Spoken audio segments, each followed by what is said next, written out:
Hello everyone, আসসালামু আলাইকুম। সবাই কেমন আছেন? আমি আপনাদের দোয়ায় অনেক বেশি ভালো আছি। তো চলে আসলাম নতুন একটা আমার রেসিপি নিয়ে। Please like. তো আজকে আমি কি রান্না করতেছি সেটাই আপনাদের মাঝে শেয়ার করব। আসলে কিছু রান্না করতেছি না, কিছু তৈরি করতেছি। তো বিকেলবেলা কিছুই খেতে ভালো লাগতেছিল না, তো চিন্তা করলাম কিছু খাই।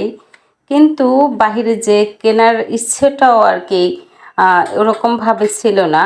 চিন্তা করলাম যে নিজে নিজেই কিছু তৈরি করি। তো চলে আসলাম সেই মোগলাই পরোটা, সেটা নিজেই নিজেই আর কি তৈরি করলাম এবং সবার মাঝে উপস্থাপন করলাম। কেউ কেউ ভালো বললো আর বেশিরভাগই খারাপটাই আসলো, কারণ নিজের হাতের তৈরি করা জিনিস আসলে সবাই পছন্দ করে না। কিন্তু যার জন্য তৈরি করলাম সে অনেক ভালো বললো, সেই কারণে আমার মনটা খুবই ভালো হয়ে গেল।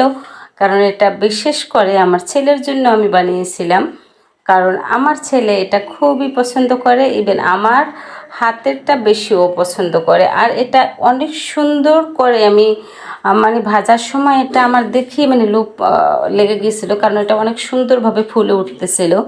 এটা দেখতে আসলেও অনেক সুন্দর লাগতেছিল, যেটা দেখে ইচ্ছে করতেছিল এখনই খাই। কিন্তু এইটা আসলে ভিতরে ফুলে ওঠার কারণে তলটা আর কি নিচে রয়ে গেছে এবং এটা অনেক উপর উঠে গেছে, এই কারণে এটার ভিতরে একটু কাঁচা ছিল।